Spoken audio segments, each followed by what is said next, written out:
മക്കളെ, അപ്പോൾ ഈ ഒരു വീഡിയോയിൽ നമ്മൾ +2ൻ്റെ ഫസ്റ്റ് ടേമിൻ്റെ ചാപ്റ്റർ വെയിറ്റേജ് ആണ് പറയാൻ വേണ്ടി പോകുന്നത്. നിങ്ങൾ കുറേ മക്കൾ ചോദിച്ചിട്ടുണ്ടായിരുന്നു ചാപ്റ്റർ വെയിറ്റേജിൻ്റെ ഒരു വീഡിയോ.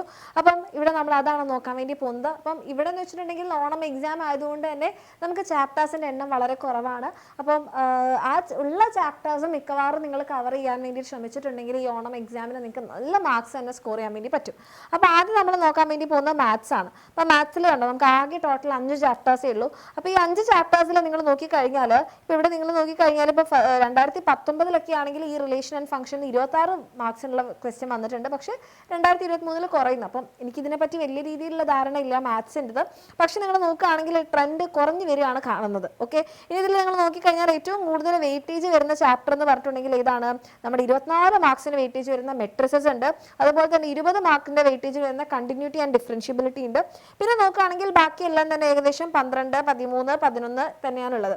അപ്പോൾ ഈ ഏറ്റവും കൂടുതൽ വെയിറ്റേജ് വന്നിട്ടുള്ള ഈ ചാപ്റ്റേഴ്സ് നിങ്ങൾ എന്തായാലും പഠിക്കാൻ വേണ്ടിയിട്ട് നോക്കാം. അതായത് നമ്മുടെ മെട്രിസസ് എന്ന് പറയുന്ന ചാപ്റ്ററും അതുപോലെ തന്നെ കണ്ടിന്യൂറ്റി ആൻഡ് ഡിഫറൻഷ്യബിലിറ്റി ഏകദേശം നിങ്ങൾക്ക് എത്ര മാർക്ക് കിട്ടും? 20, 24, 44 മാർക്സ് ഇവിടുന്ന് വരാൻ സാധ്യതയുള്ളതാണ്. അപ്പം ഈ 2 ചാപ്റ്റേഴ്സ് തീർച്ചയായിട്ടും നിങ്ങൾ പഠിച്ചിരിക്കണം.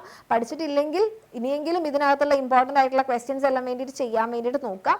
ഇനിയിപ്പം ഒട്ടും തൊടാത്ത ചാപ്റ്റേഴ്സ് ആണ്, നിങ്ങൾ കണ്ടിന്യൂറ്റി ഡിഫറൻഷ്യബിലിറ്റി ഒന്നും ഒട്ടും നോക്കിയിട്ടില്ലെങ്കിൽ പുതിയതായിട്ട് പഠിക്കുന്നതിനേക്കാൾ നല്ലത് ഈ എന്ത് ചെയ്യുക, ഈ പഠിച്ച ചാപ്റ്റേഴ്സ് ഉണ്ടാവില്ല, ഇതൊക്കെ ഫസ്റ്റ് ടേമിലുള്ള ഫസ്റ്റുള്ള ചാപ്റ്റേഴ്സ് ആയതുകൊണ്ട് തന്നെ ഈ ചാപ്റ്റേഴ്സ് നിങ്ങൾ കുറച്ചും കൂടി സ്ട്രോങ് ആക്കാൻ വേണ്ടിയിട്ട് നോക്കാം. ഓക്കെ, അപ്പോൾ ഇങ്ങനെയാണ് നമ്മുടെ മാത്സിൻ്റെ വെയിറ്റേജ് വരുന്നത്.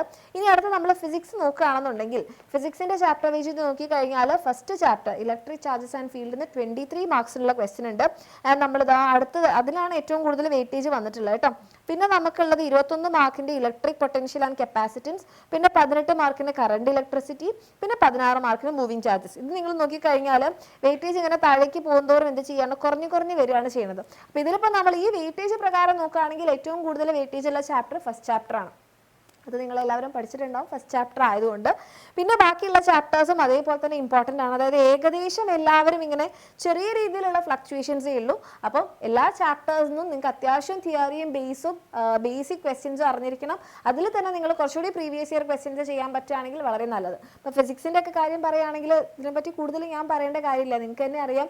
ബേസിക്സ് ഇല്ലാണ്ട് നമുക്കൊന്നും ചെയ്യാൻ വേണ്ടി പറ്റില്ല. അപ്പോൾ ബേസിക്സ് ഉണ്ടെന്ന് എൻഷുർ ചെയ്യുക, കൂടുതൽ ക്വസ്റ്റ്യൻസ് പ്രാക്ടീസ് ചെയ്യാൻ വേണ്ടി നോക്കാം. ഇത് നമ്മൾ കെമിസ്ട്രി കഴിഞ്ഞാൽ വലിയ രീതിയിലുള്ള വേരിയേഷൻ ഈ ഒരു ചാപ്റ്ററിന് മാത്രമേ ഉള്ളൂ. സൊല്യൂഷൻസിന് 23 മാർക്കിനുണ്ട്. ബാക്കി എല്ലാം തന്നെ ഏകദേശം 19, 18 റേഞ്ച് ആണ്. അപ്പോൾ ഏകദേശം എല്ലാം ഇമ്പോർട്ടൻ്റ് ആയിട്ടുള്ള ചാപ്റ്റേഴ്സ് ആണ്. അപ്പോൾ ആ രീതിയിൽ നോക്കാം. ദെൻ നമ്മുടെ ബയോളജിയിൽ ഇവിടെ നമുക്കൊരു കാര്യം പറയാനുള്ളത്, ആപ്ലിക്കേഷൻസ് എന്ന് പറയുന്ന ചാപ്റ്റർ നമുക്കില്ല. ബയോടെക് ആപ്ലിക്കേഷൻ നമുക്കില്ല. അപ്പോൾ അത് നമ്മൾ നോക്കുന്നില്ല. കഴിഞ്ഞ പ്രാവശ്യം ഒന്നും തന്നെ ചോദിച്ചിട്ടില്ല. അതായത് ഓണം എക്സാമിന് ഇല്ലാത്ത ചാപ്റ്റേഴ്സാണ്. ആകെയുള്ള 2 ചാപ്റ്റർ ഏതാണ്? സെക്ഷൽ റീപ്രൊഡക്ഷൻ ഇൻ ഫ്ലവറിംഗ് പ്ലാന്റ്സും ബയോടെക് പ്രിൻസിപ്പിളുമാണ് ബോട്ടണിയിലുള്ളത്. അപ്പോൾ അതിന് രണ്ടിനും ഏകദേശം എത്രയാണ്? ഈക്വൽ വെയിറ്റേജ് തന്നെയാണുള്ളത്. അപ്പോൾ നമുക്ക് ഒന്ന് കംപ്ലീറ്റ് ആയിട്ട് ഒഴിവാക്കാനോ ഒന്ന് കംപ്ലീറ്റ് ആയിട്ട് വിടാനോ പഠിക്കാനോ വേണ്ടി പറ്റില്ല. ആൻഡ് ഇവിടെ ഞാൻ പറയുകയാണെങ്കിൽ കുറച്ചുകൂടെ ഇമ്പോർട്ടൻസ് നിങ്ങൾ ആർക്ക് കൊടുക്കണം? സെക്ഷൽ റീപ്രൊഡക്ഷൻ ഇൻ ഫ്ലവറിംഗ് പ്ലാന്റ്സിന് കൊടുക്കണം. കാരണം ബയോടെക് പ്രിൻസിപ്പിൾസ് കുറേ സ്കൂളുകളിലൊന്നും കംപ്ലീറ്റ് ആയിട്ടില്ല. അപ്പോൾ ചിലപ്പോൾ മിക്കവാറും പകുതി സിലബസ് ഒക്കെ ഉണ്ടാവുള്ളൂ. കാരണം നിങ്ങളുടെ സ്കൂളുകാർ തന്നെ സിലബസ് ക്വസ്റ്റ്യൻ പേപ്പർ ഇടുന്നതുകൊണ്ട് അവിടെ എങ്ങനെയാണോ തീർത്തത് അതിനനുസരിച്ചായിരിക്കും ഉണ്ടാവാം. ഓക്കെ, മിക്കവാറും. അപ്പോൾ നിങ്ങൾക്ക് കൂടുതൽ വെയിറ്റേജ് ഇവിടുന്ന് വരാനുള്ളൊരു സാധ്യതയുണ്ട്. അപ്പോൾ നിങ്ങൾ എന്ത് ചെയ്യുക, ഈ ചാപ്റ്റർ കംപ്ലീറ്റ് ആയിട്ട് പഠിച്ചിട്ടുണ്ടെന്ന് എൻഷുർ ചെയ്യുക. ആൻഡ് ഈ ചാപ്റ്റർ സ്കിപ്പ് ചെയ്യാതിരിക്കുക. സ്കിപ്പ് ചെയ്ത് കഴിഞ്ഞാൽ നമുക്കൊരു നല്ല ശതമാനം മാർക്സ് അവിടെ നിന്ന് പോകാൻ ചാൻസ് ഉണ്ട്. കാരണം 2 ചാപ്റ്റേഴ്സേ ഉള്ളൂ അവിടെ. ഇനി നമ്മൾ സുവോളജിയിലേക്ക് വരുമ്പോൾ നമുക്ക് ഈ 3 ചാപ്റ്റേഴ്സ് ഉണ്ട്. അതിൽ തന്നെ ഏറ്റവും കൂടുതൽ വെയിറ്റേജ് നമ്മുടെ പ്രിൻസിപ്പിൾസ് ഓഫ് ഇൻഹെറിറ്റൻസ് എന്ന് പറയുന്ന ചാപ്റ്ററിനാണ്. കൂട്ടത്തിലെ കൊമ്പൻ ഇയാളാണ് സുവോളജിയിൽ. മറ്റ് 2 ചാപ്റ്റേഴ്സും ഏകദേശം ഈക്വൽ വെയിറ്റേജിലാണ് വരുന്നത്. ആ 2 ചാപ്റ്റേഴ്സ് കുറച്ച് ഇൻട്രസ്റ്റിംഗ് ചാപ്റ്റർ ആയിട്ട് നിങ്ങൾ പഠിച്ചിട്ടുണ്ടാകും എന്ന് ഞാൻ കരുതുന്നു. അപ്പോൾ ഈ രീതിയിലാണ് നമ്മളുടെ +2ൻ്റെ ഓണം എക്സാമിൻ്റെ വെയിറ്റേജ് വരുന്നത്. അപ്പോൾ ഈ കാര്യങ്ങൾ നല്ല രീതിയിൽ തന്നെ നോക്കുക. റെഡി? നല്ല രീതിയിൽ തന്നെ മനസ്സിലാക്കിയിട്ട് ഈക്വൽ വെയിറ്റേജ് കൊടുത്ത് തന്നെ പഠിക്കാൻ വേണ്ടിയിട്ട് നോക്കുക. അതുപോലെ തന്നെ നിങ്ങൾ ഇനിയിപ്പം എവിടെയെങ്കിലും കംപ്ലീറ്റ് ആയില്ല എന്നുള്ളൊരു കാര്യം നിങ്ങളുടെ മനസ്സിലുണ്ടെങ്കിൽ ടെൻഷൻ അടിക്കേണ്ട. ഉള്ളത് നമ്മൾ കുറച്ചുകൂടി അടിപൊളിയായിട്ട് റിവൈസ് ചെയ്ത് ഉറപ്പിക്കുക. മാക്സിമം പറ്റുന്ന നമ്മളെക്കൊണ്ട് ഇനിയുള്ള ദിവസങ്ങൾ കൊണ്ട് നമ്മളെക്കൊണ്ട് എന്തൊക്കെ പറ്റും അത് ചെയ്യാം.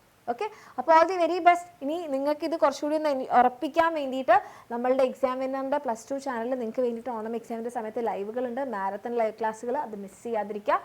All the very best. നമുക്ക് ലൈവിൽ കാണാം.